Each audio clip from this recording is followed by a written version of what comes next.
sudden decision to pull out of the race for Speaker is leaving many on the Hill rattled and confused. But it's not just members of Congress left dumbfounded. Presidential candidates were also caught off guard by the unexpected news. You know, Kevin McCarthy is out. You know that, right? We probably need a fresh face. Thank you all very much. It was just absolutely stunning what happened. I think nobody anticipated that was going to happen. They're giving me a lot of credit for that because I said you really need somebody very, very tough and very smart. This is Game of Thrones. If we are going to be strong, we got to be 100% united. Nobody in America cares. Only people in Washington, D.C. think anybody cares about this. We've got a lot of discussion that has to happen internally, and that'll happen. All members of the delegation of the conference were shocked. People on the Republican side are beginning to realize maybe John Boehner was the best deal they had. I would say that the House Republican leadership is in chaos. It's bedlam in Washington right now. Bedlam. It's a mess. I've never seen anything like it. Florida Congressman Daniel Webster now getting a boost in his bid to be the next Speaker of the House. Representative Webster goes on the record. Good evening, sir. Good evening. In spite of all the activity today, do you still want to be Speaker of the House, and do you still intend to seek that job? I do. I am all in. All right.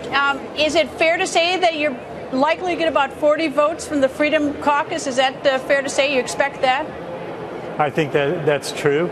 It looks like about that many. All right, you need 218, so you need 178 more. How are you going to get that other 178? Door to door, campaigning, calling, explaining.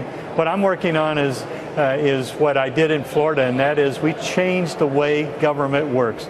In most legislative bodies, it's power-driven. Few people at the top of a pyramid of power make all the decisions. I want to push that down, spread it out, so every member gets to be a part and have an opportunity to be successful. That's what I did in Florida. I know I could do it here. I was going to ask you that. You're Speaker of the House in Florida. How do you think the job is different in Florida, Speaker of the House, than the job in Congress, if there is a difference? Well, I think a lot of the personalities are the same. Debbie Wasserman Schultz was there in that time frame, and so was a couple other members who are members here. And it's just a little bit bigger here, bigger body, and a whole lot further to the right with the decimal place on all the spending. All right. I know that you want to be Speaker of the House, and you're going to pursue that. Is there anyone who's not in the Freedom Caucus that you could live with as a number two instead of you? Well, I'm in here for a different reason. I'm not looking at the personalities. Like I said, I believe that the basic problem is not necessarily people. It's the process by which we make laws. The more we become inclusive, the more we begin taking up the most important issues first, the more we begin taking a deliberate action to especially do the appropriation bills, I think the better off all of the conference will be, and I think that's going to unify us.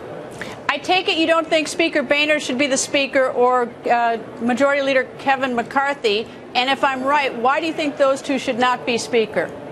Well, all I'm saying is my argument, again, is not with the people there. My argument is with the process we have, and that is a power-based system that allows a few people to make most of the decisions. And what that does, the secondary part of it is it shuts people out. When I did this in Florida, our numbers went from kind of where they are with Congress and the teens.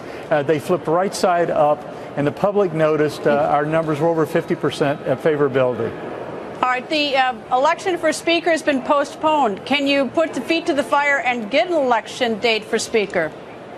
Well, I think I heard today in the conference, it was pretty shortened, that it was going to be in a couple of weeks, or could have been a few weeks.